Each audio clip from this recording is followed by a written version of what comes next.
Yeah, thank you so everyone for joining us today here for the employability event. It's a year 3 focus. Antonia's there from the Career Service. You just heard her introduce herself. And my name is Andreas Kappes. You know me hopefully by now. If not, I don't know. And James is also in the background, but he might probably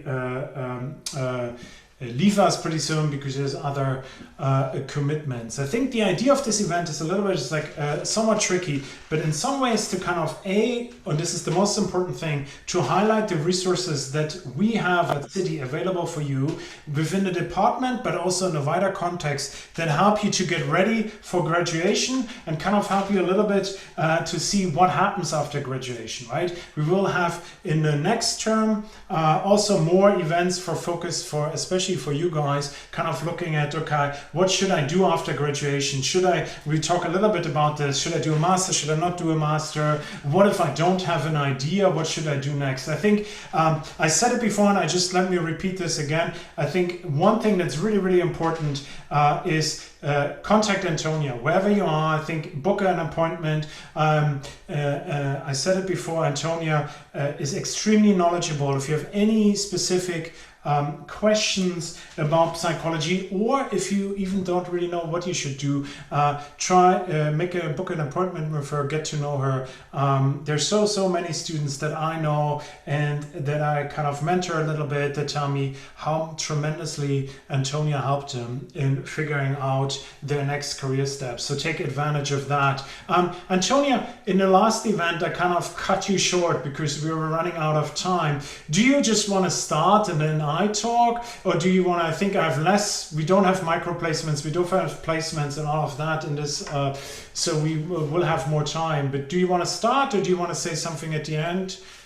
Just say a very little bit at the beginning, Yes, and really maybe take questions from students. So I think I'm very conscious that a lot of people go into psychology because they're interested in mental health issues, and a lot of people also want to make it their career, but not everybody.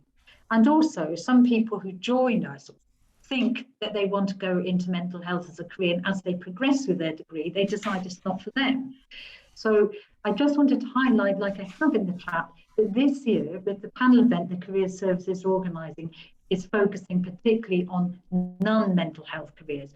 So obviously Andreas does a lot of work highlighting and bringing in speakers and doing Q&A for people who do want to go into mental health, and I'm perfectly happy to talk about mental health careers as well, but I think we need more of a focus on the huge wealth of career pathways you can do as psychology graduates, which I often feel people are ignorant of. So a good starting point would be to book on the link that I've just sent you for the panel event.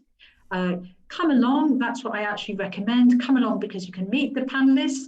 Andreas and I will be hosting the event, and we'll at the end of the Q&A, we'll be sort of putting the panelists into different parts of the room, somewhere on the Northampton Square campus, in that room, so that students can go up in small groups and chat to them.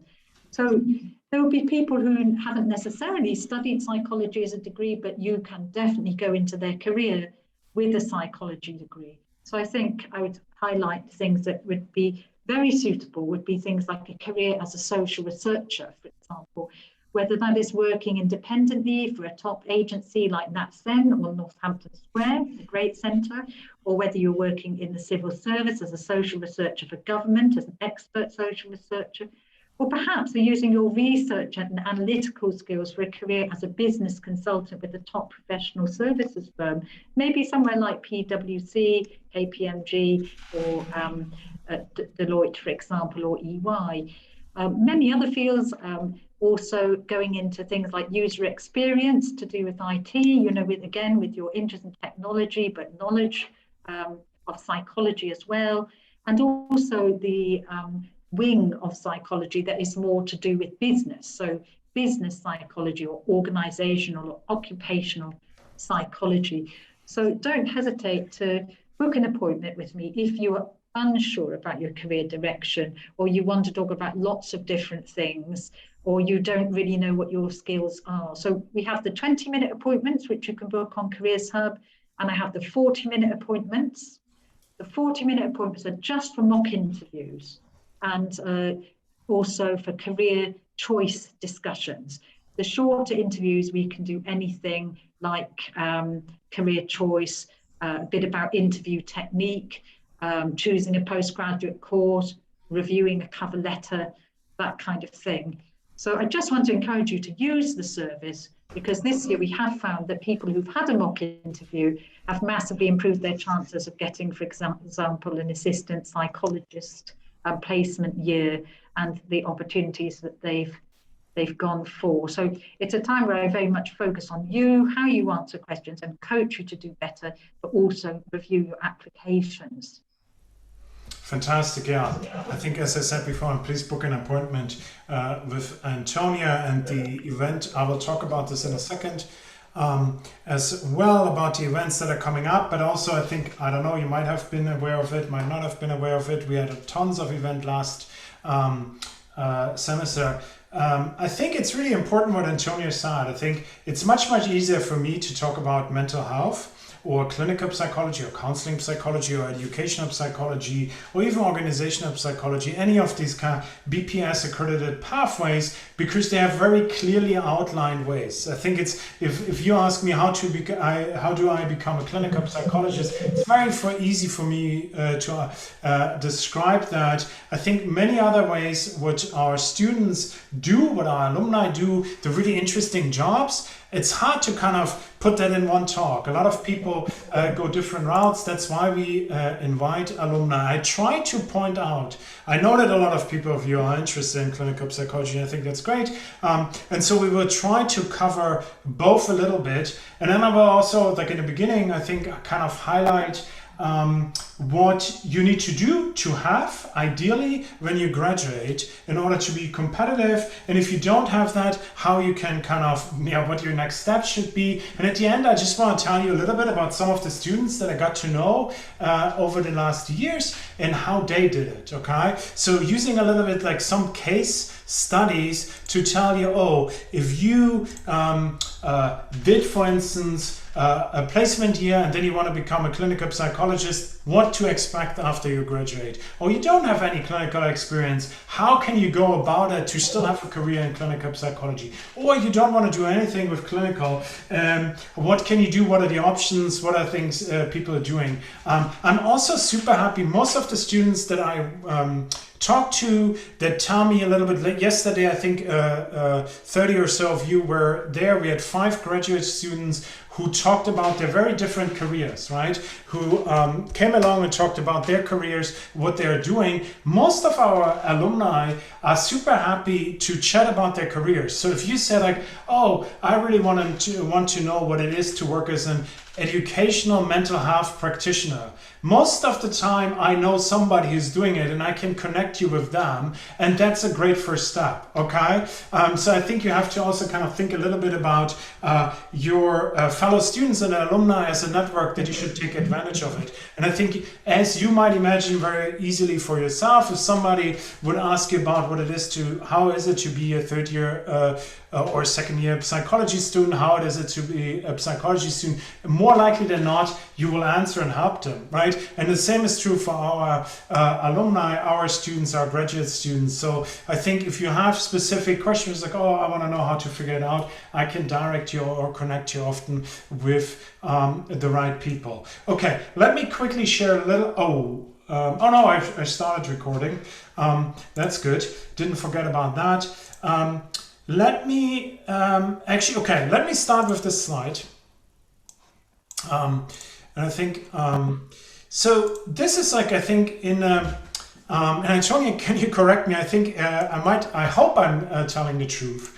So this is basically what the university does is we look at what our students do, I think after 16 months, right? Is that correct, Antonia? Is it?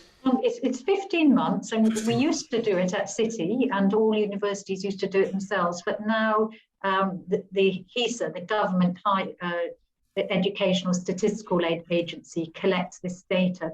And what they do, everyone, is 15 months after a student has graduated, so to give them a chance to settle down, get into the kind of job they want, complete their postgraduate course, etc. They then contact those students and ask them what they're doing.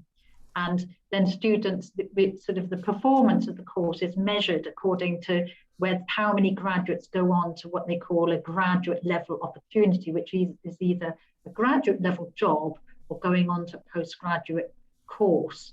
And then, Andreas, I know you're going to highlight what has happened with psychology students. Yeah, I mean, so one thing, this might be a little bit confusing. I think this is like, let me just kind of highlight 2 or 3 numbers here. I think there's like 2 different ways of measuring that. I'm not sure what the difference is, but I think the one below is a national comparison to all universities. Okay. What tends to happen nationally to university graduates in psychology. So I think what you can kind of expect from these numbers for city, or like if you graduate, I think this is not, the below might not be for psychology, but I'm not 100% sure. I should probably know that. But what you can see is that about 67%, so I just for simplicity, which is like 7 out of 10 of our students have 50 months after either doing a master's or have a graduate level job. Okay.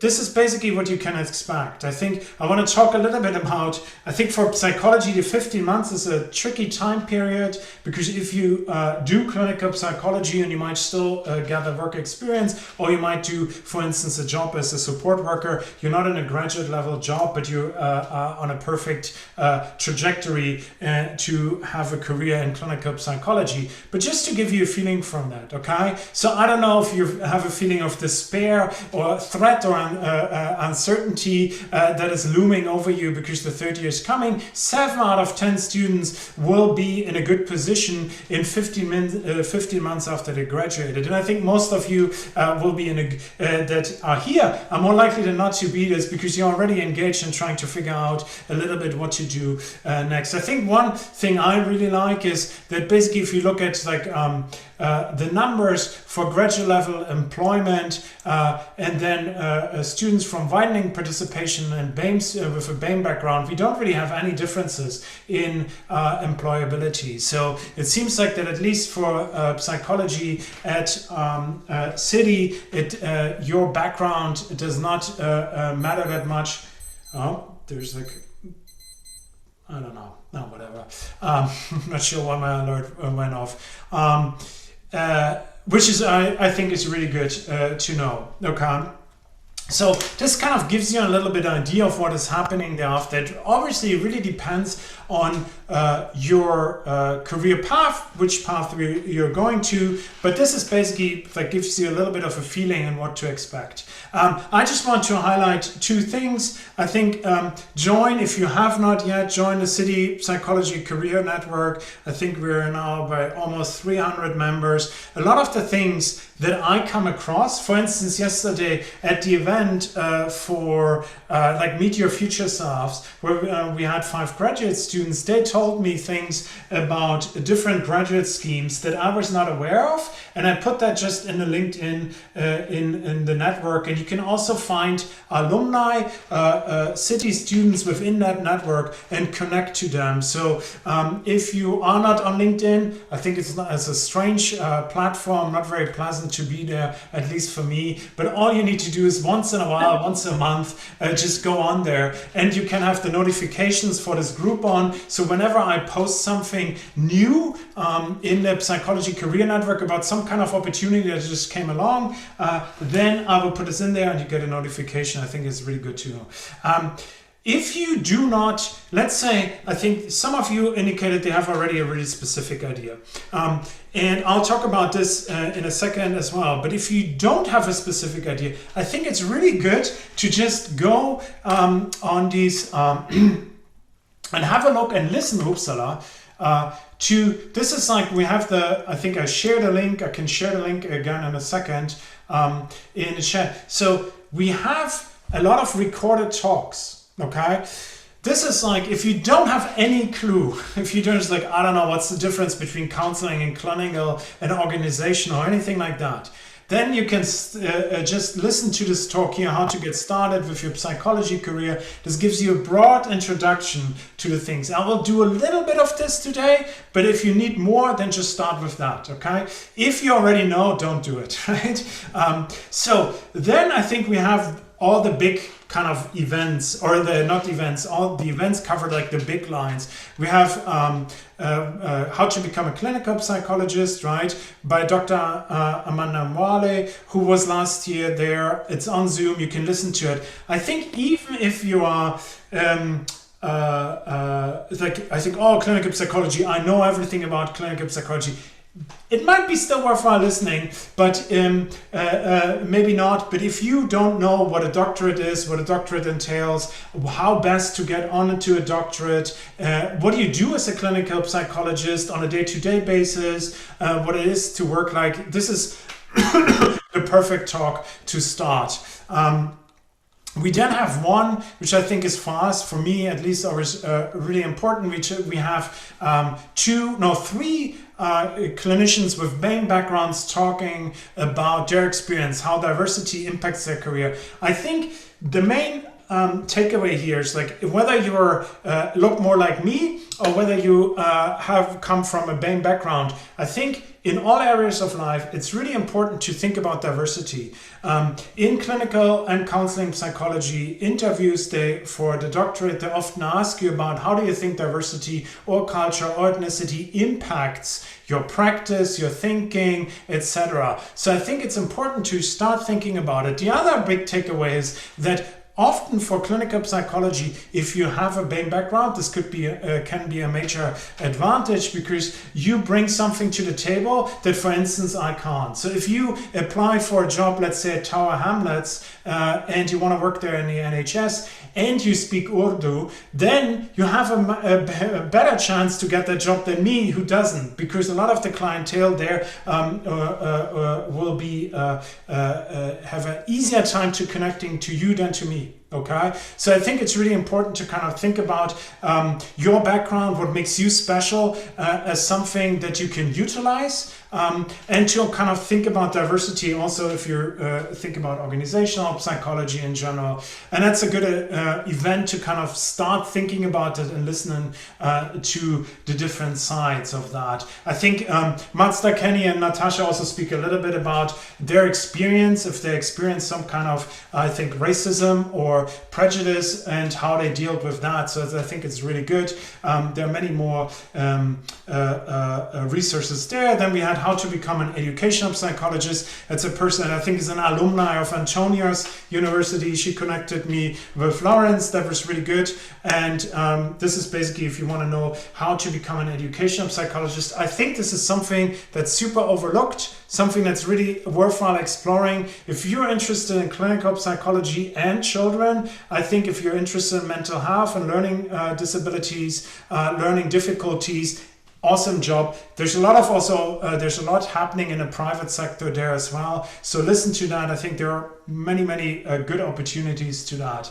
And then I think I want to encourage those of you who know already, I mean everyone of course, but also to listen to these two talks about different, and I come back to this, about what people do after they graduated and what kind of jobs there are. I think especially in the mental health realm, there's so many different interesting jobs now out there. You don't have to be kind of just graduate, get an assistant psychologist, and then become a clinical psychologist or get on a doctorate. There's so many different jobs out there. I come a little bit back to that, but here you can hear from many different alumni, students that just graduated from City, and they talk about how they mastered it. And it's not a propaganda event or something like that. They talk about also difficulties, uncertainties, anxieties, and so forth. And then we have a very similar event thereafter where Shah and Najma talk about their experience as well. I think I always I met the first time Shah in an event that Antonia organized. Is a really interesting story because he basically graduated and didn't have any work experience or anything like that, and how he mastered his. And I come back to this and talk a little bit at the end in our case studies. Yes, can I just say, yes. Everybody, well worth listening to that about career pathways and mental health, because often listening to these events, it's very clear, you know, how confusing the pathways are into a career sort of in mental health. There are so many pathways, you know. Andreas has mentioned the sort of psychologist route, but a really big way in now is the psychological well-being practitioner, but also working for mental health organisations. There are very interesting professional roles which you could get as a psychology graduate with organisations like Mind, for example, which you don't need postgraduate study for, just some voluntary work experience. So don't hesitate to give these a listen if you haven't already, or this would be a great example to book some time in to see me and have an initial chat about for 20 minutes. Yes, I think the mental health realm is can be really confusing, and there's much more out there than just like very limited rules. And I think I'll talk a little bit about this later on, but just it's important. I think I talked to one of my personal tutees. And he did a placement. He was very set on clinical psychology, and he thought like he knew everything. And then he's like, "Oh, did you look at clinical associate? Did you know that there's now this role and that role?" It's like, "Oh, I was not aware of them." And it's because you kind of might feel like I know everything about mental health. You can watch these on double speed, right? And I think this is how I watch my YouTube videos. And so it's just half an hour that you can while cooking, and you get a lot of valuable information. I think counseling psychology is self-explanatory. Most of you who are interested in counseling psychology just will take the introduction to counseling psychologist, psychology with Jessica in this year. What we do this semester, we will talk about how to become an occupational, organizational psychologist in week 2. And week 4, Antonia already mentioned it, we have discover options with a psychology degree. We have week 6, doesn't care, that's too late for you guys, a placement conference. Week 8, we will talk about how to become a forensic psychologist. If you feel like something specific is missing, please let me know. I'm also often kind of like I could just either connect you with that or help you to find something out, or maybe it might be worthwhile having another event. For those of you who are thinking about masters, I mean, you're year 3, my general, I come back to that. I think more often than not, you don't need a master's, especially if you are interested in mental health. Don't fall for that trap. I have a 10-minute YouTube video here about whether you should do a master's or not. And then I have some of my students talk about why they choose to do a master's and how they found their master program and how they progressed. I come back to that at the end. But you can watch all of that here. I can share this in the chat, but just so that you know, I think there's also here, and I'll share the slides at the end. Please remind me to do so. This is the event guides from the career service. You can see there is a lot going on as well. Let me just there's the chat, and then just pop that in there. Can I just yes, please. Promote a couple of things there? So if you see, oh, hang on, where's that gone? It's the, I was what do you want to see? The business and economics fair. Okay, yes. So anyone listening now who would be interested in finding out, you know, what sort of could I do in business with a psychology degree? What kind of graduate schemes are out there? What kind of employers are out there? And then I would definitely recommend booking in to this fair. Do look online about it, because you'll be able to see who's coming, the actual sort of employers. It will be a virtual fair this year, but there's probably opportunity to meet some of the employers online, and a great opportunity to find out about programs. Now, if you are interested in business as a career and applying for a graduate scheme, everyone, you need to be applying now. Yes, now. The deadlines for applications are normally sort of mid-October, November, sometimes December, sometimes some come on after that next year. But that's why, I mean, we're encouraging you to go to these events. The Law and Social Sciences Fair, an organisation is coming to that, of course, St John's, who recruited a student for a placement year. this year, and they work with at a residential school in Sussex for students with disabilities, learning disabilities. And one city student is currently down there, maybe two, I think, sort of living on campus and working full time for them. So also probably the civil service is coming to that fair. Many interesting career pathways with them, including social researcher. Yeah. So can't recommend these fairs enough. But the thing I heavily recommend is panel events, because this year they are going to be face to face, and you will really, be able to look at real city students in some cases who have gone on into careers, or meet career professionals in the field you're interested in. But if you don't fancy coming in, then you can always join online. I think Woody Allen once said, I think 99% of success in life is showing up. And I think this is it's very true for employability. I often went to events and kind of I just have to get this done before I go home. And then I was like, oh my God, I learned so much more. So I think it's really good to just show up to these things, even if you don't know or don't learn anything new or something like that. I think it's really good to kind of just go and show up and be there. Let me kind of I think, so in some ways what I just want to highlight a little bit is if you want to be in most of the jobs we talk about, if you want to be competitive when you graduate or after graduation, get you in a competitive space, then you need to kind of focus on, then you need to 3 ingredients, which we come the 3 pillars, which we come to in a second. There's 3, the way I think about it, I don't know if Antonia thinks about it differently, about psychology and the options you have. There are basically 3 big areas. That's what I want to talk about. The other one comes next. And it's anything to do with mental health, okay? I'll outline this a little bit, which I think most of us either are interested in mental health or not interested in mental health. And I think for me, I was for a very long time interested in mental health. Then I did my placement. I think at my university, you had to do 500 hours of internship, of work experience. It sounds like a lot. I have to double check that number. But I think we had to do a lot of, and I just realized that's not for me, right? And I think, but there's a lot in this space happening. The other one is, which I call well-being. This is organizational psychology and other areas of psychology where it's not so much trying to fix somebody, but helping people to flourish. And we'll come about that. And maybe you feel more like you want to work with the 80% who do not have mental health issues and try to help them become happier, more productive, and more efficient in their life. Then this is your realm. And then there are a lot of jobs that are somewhat related to either these 2, which I call other, which is not a great name, but and we'll talk a little bit about that, where there's some overlap with some of these, but which offer a lot of really good and interesting opportunities for careers, really interesting careers with psychology degree.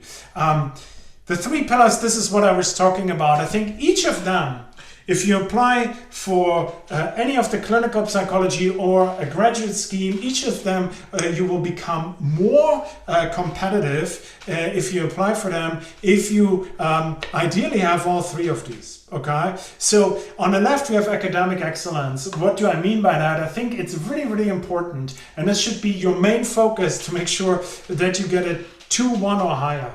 I think a lot of doctorates, a lot of programs ask for that you have a 2-1 or higher as your degree, and this is tough to make up. I think for those of you who met Mohammed yesterday, he talked about it. He started year 3 with a 2-2. And I said, you should do nothing else but focus and make sure that you end with a 2-1 at the end of this year, because this will give you the best chances to pursue your career. And he went from 2-1 to a high to from a 2-2 to a high 2-1, and now he's applying for a system psychology positions as competitive. But just even if you have a lot of work experience or research experience or both, Academic excellence, that's the main, that's kind of like, it's hard to make up for that after you graduated. I think the second important thing is to have work experience, to have some work experience.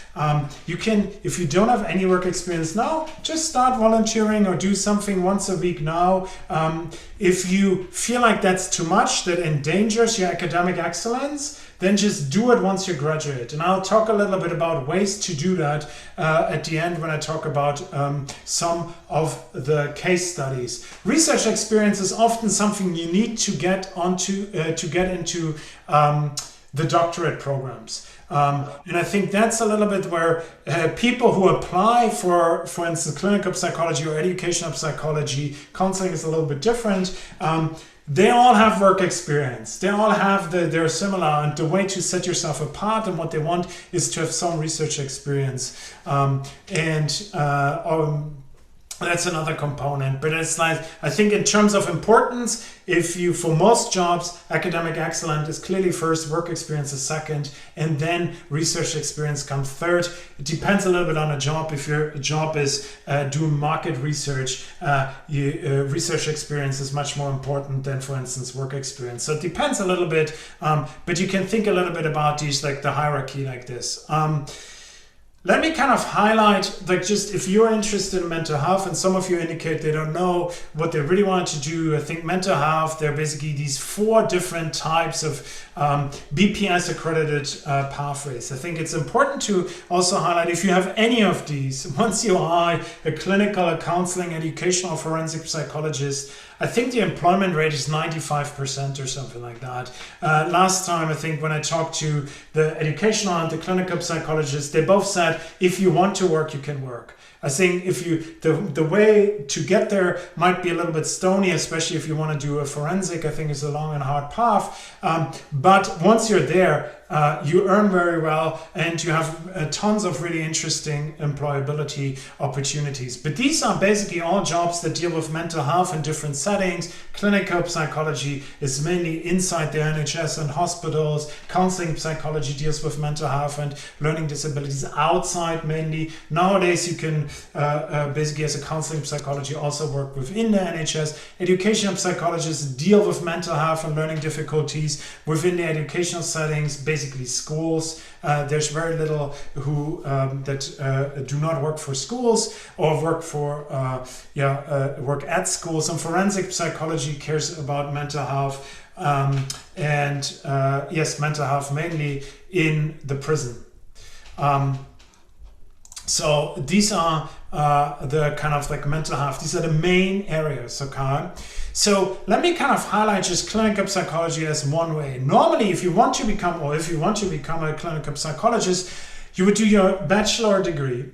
Then you need to have 1 year of work experience with your degree. Okay, so you can't get around that. Sometimes people ask me, I did a placement that gave me a year of work experience. Do I still have to get more work experience after I graduated? Unfortunately, the answer is yes. You need to have experience with your degree. I don't know why. This is how the doctorate programs work, and then you go on a doctorate.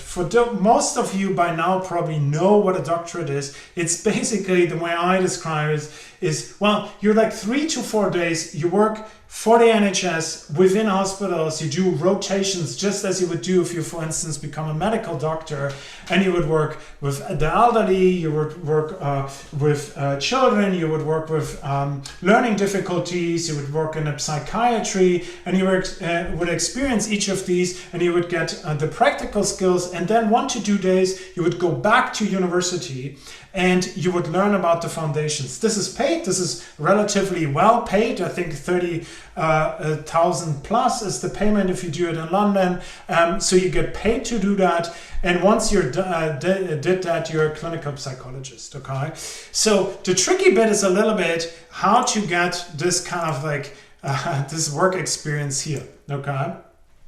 And so the classical path to do this is to become an assistant psychology, an AP role. very competitive, but if you, for instance, have some research experience, and if you did a placement year, or you have substantial amount of work experience, you can apply for AP roles. I think Mohammed, he is basically for all the AP roles he applies, he gets invited to these interviews because he has research experience and substantial work experience. So you can expect to be, doesn't mean that you automatically get that, but they're very competitive, okay? Often this means that you have to kind of build up first some additional work experience to apply for them. Sorry, this is a little bit like the animations don't work quite well. You can also get, like if you want to work, right? You can also do a support worker or mental health care worker role, which means that you're in the NHS, you get paid. You don't get paid that well. I think it's around 22,000, I think would be my estimate. But you would get paid and you would get a lot of really valuable work experience while doing so. And you can, when you are a mental health care worker or a support worker, you can still apply for AP roles, and then after a year can start to apply for the doctorate. So I think this is like a lot of the students I met are doing this. A lot of the students who have now some of the jobs I mentioned in a second, or who went on to doctorates, use the support worker or mental health care worker role in order to get these jobs. So there's like this, there are these three other not so well-known opportunities that you can do. There's a clinical associate, a well-being practitioner, and a cognitive therapist. So these are basically paid university programs. So the NHS pays you to do these programs that enable you to work in the NHS. So there's, I think Antonia already mentioned it, well-being practitioner, sometimes also called low-intensity therapist. So this is the training for that in London mainly happens at UCL. So you do Yes. a day release at UCL, and then you go and work with people with anxiety or depression, and get paid for it as well in the NHS, and then you return for your 1 day a week to get your postgraduate certificate as a psychological well-being practitioner. Yes, yeah. So you just like and I think there's like several of our students in these employability events talk about their experience as well-being practitioners. There's also an educational well-being practitioner. If you're so there's an equivalent to that if you're interested into educational psychology. So it used to be there's the low intensity. Once you're a low intensity therapist, you can become a cognitive therapist or high intensity therapist, right? Now there's so you can, this is a similar postgraduate certificate where you get paid to do it, which then qualifies you to work with more intense cases, okay? So you're allowed to work with more critical in more critical situations. There's also now a new degree that's called clinical associate, which is basically a 2-year program that has the well-being practitioner and the cognitive therapist rolled into one. It's a 2-year program. I think one of our students talks about it. She got it. Most of the students I know who got either a well-being practitioner or clinical associate worked beforehand as support workers, got the kind of the critical work experience this way, and then got into one of these programs. But I think just to remind you, you don't have to, none of these jobs means that you have to then go back and become a clinical psychologist. If you're a clinical associate or like a high intensity or low intensity therapist, this is a good job. It's a graduate level job. You work within the NHS, you work within a clinical setting, and they are competitive, but it doesn't always mean, if you're interested in mental health, that you have to do and become a doctorate and become a clinical psychologist. Okay, I think the one thing that I just want to highlight here, and that's why I have to, what you see here, if you want to become a clinical psychologist, don't do a master's. There's like, if you have visa problems or something like that, you need it in order to stay here or something like that, then do a master. Okay, there are some other reasons for that. But for clinical psychology, a master, this is what all our speakers always confirm. It's not necessary, it's not needed, it's not demanded. I think it's not helpful. And some universities take advantage because they feel like, oh, if you feel like, oh, I can't organize my own, I don't know how to become a support worker. Why don't I go to King's College and they teach me a little bit more about clinical psychology, and then they also help me to get inferior clinical experience. And don't do it. I think this is my recommendation. We have every year a lot of students who, despite that, go on. I think there's, unless you really love the university and think like, I really want to have another year in a master's and I would love to spend 20,000 or I don't know what it costs on this master program. If you're interested in mental health, don't do a master's. Just to kind of have that, unless you want to do forensic psychology. For forensic psychology, you have to do a master's. We have a forensic psychologist talking about this semester. This is the only exception. And yeah, here all the work experience, what I know is like, basically what you need to know is you need to do something in a prison. I think our forensic psychologists always said, like, even if you work in a cafeteria, you need at some point have experienced the prison system if you want to become a forensic psychologist. Okay. This is mental health. Let's talk a little bit about the well-being path. These are the jobs like traditionally organizational. The BPS calls it occupational psychologist.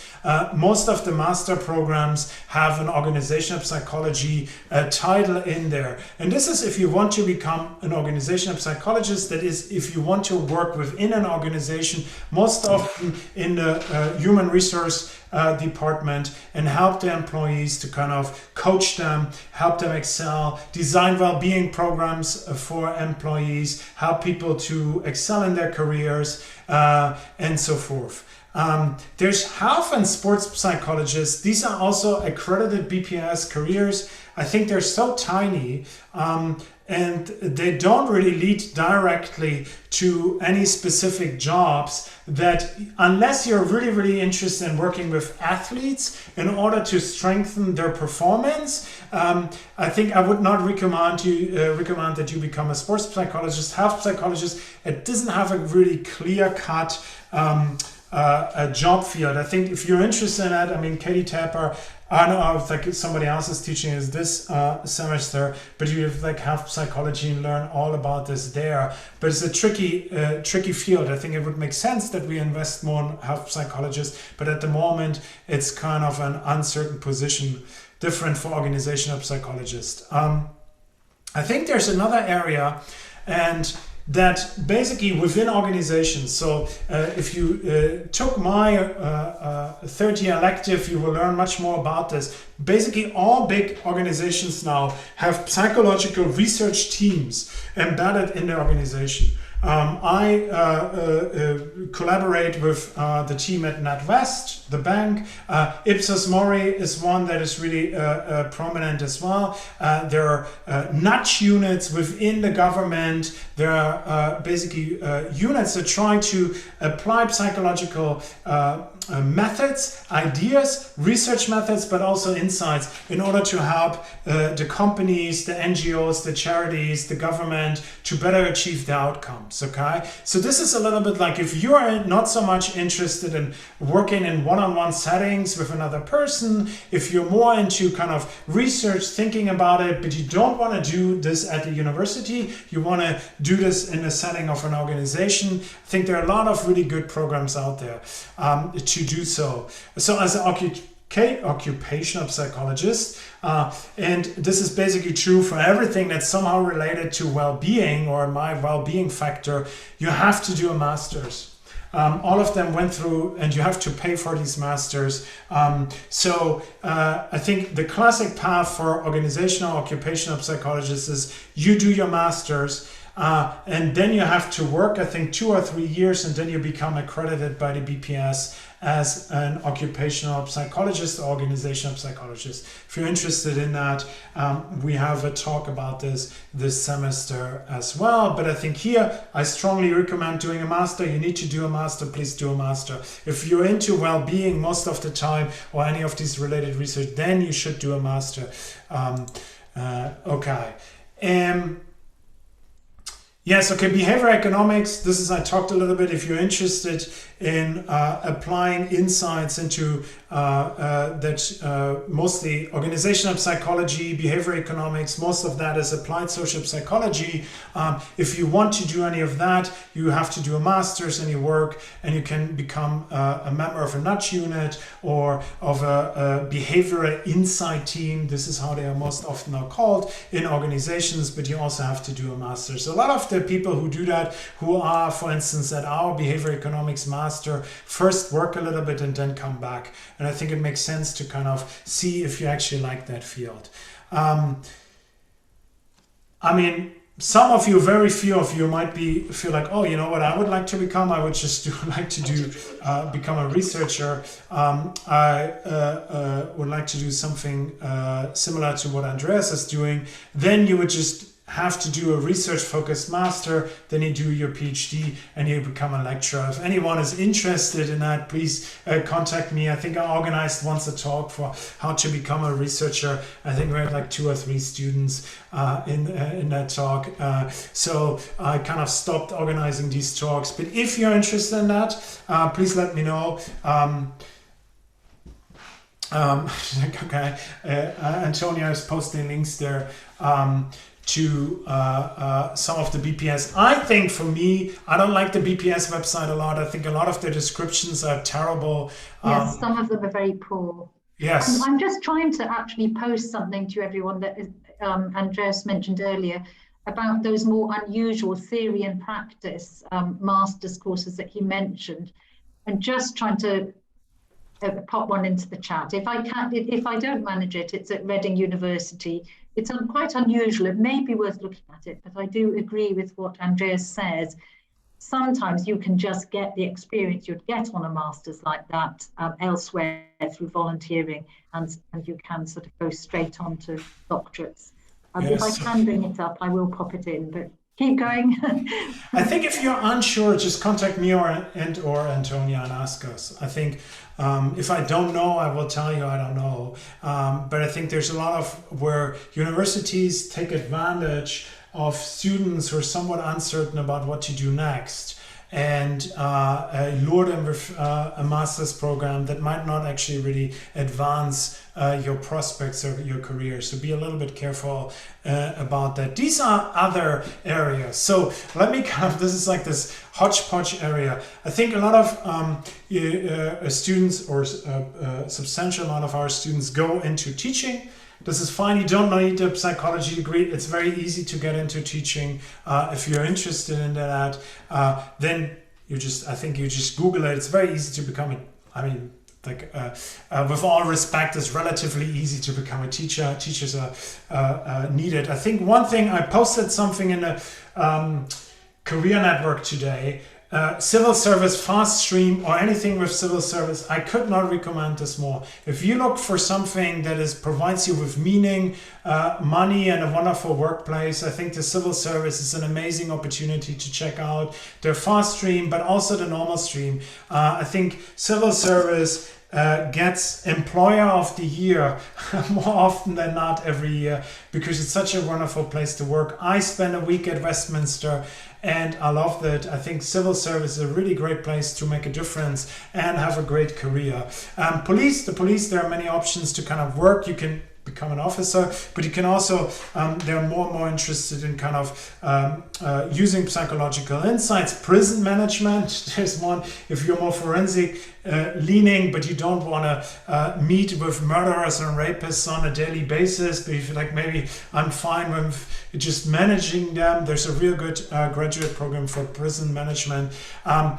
User experience, user interface. I think this is something, if you're a little bit more into tech, there are a lot of good master programs actually who use psychology and trying to understand how should I design a website, an app, an application, a software that capitalizes on psychological insights and trying to help it make it more intuitive. And marketing is also, this would also mean that you do a master in marketing. Marketing is again, applied social psychology. My wife has a PhD in social psychology and now teaches marketing at the London School of Economics. So if you're interested in doing something with marketing, with advertisement, with trying to better match the needs of customers and companies, then you would also do a master's in that area. And a lot of psychologists do that.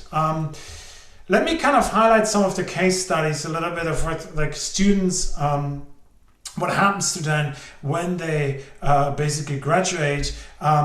Okay, so these are like, I think, let me just skip this. I think they're like, these are just copied and paste of the description that for the events, right? I think I want to highlight some of these, just like Shah, to give you a feeling. So Shah finished his degree at City, and he didn't really have any work experience. He did know he wanted to do something with mental health. So the first thing he did is basically he had a part-time job in some kind of retail, I don't know, it was some fashion thing that he did, and then he realized, and he would volunteer 1 or 2 days for a mental health organization.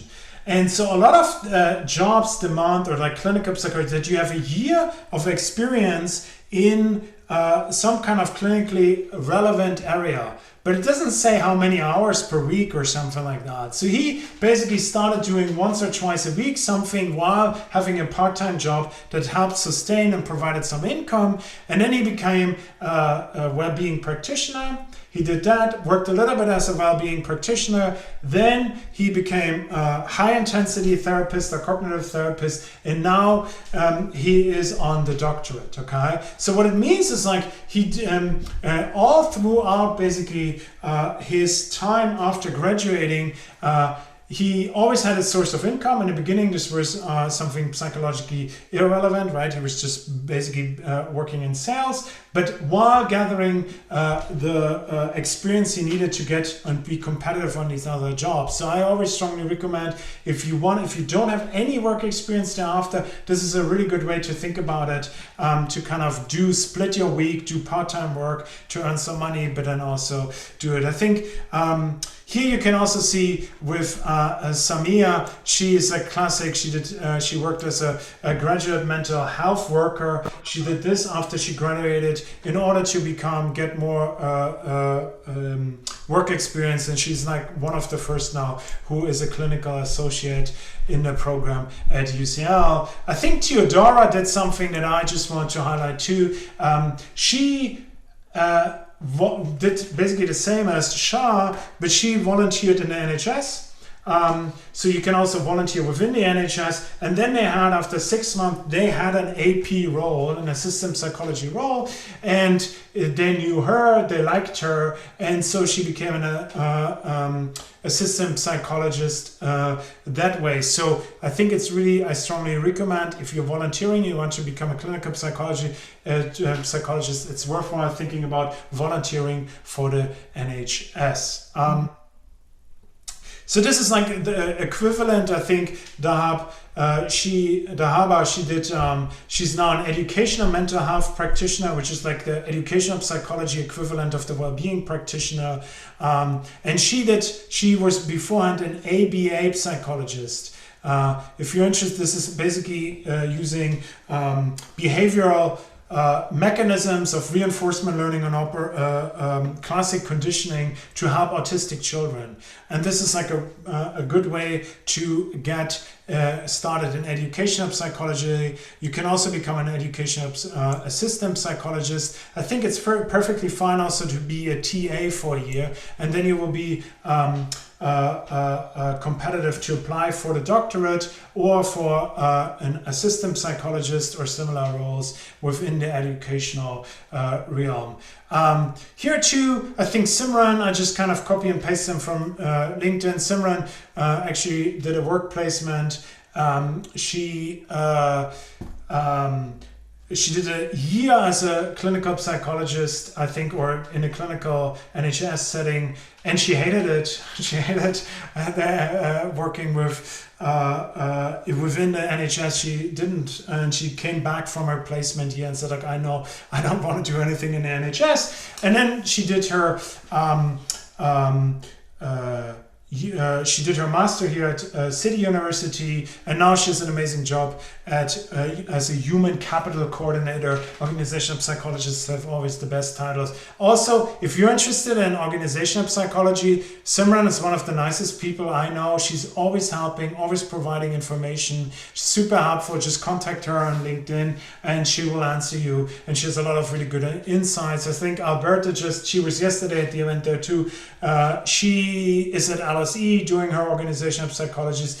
In the events at the very end, she talks about why she chose her master and how she found her master. So if you're interested in kind of figuring out, I want to do something in organizational psychology, which master should I do? I think she does it very well.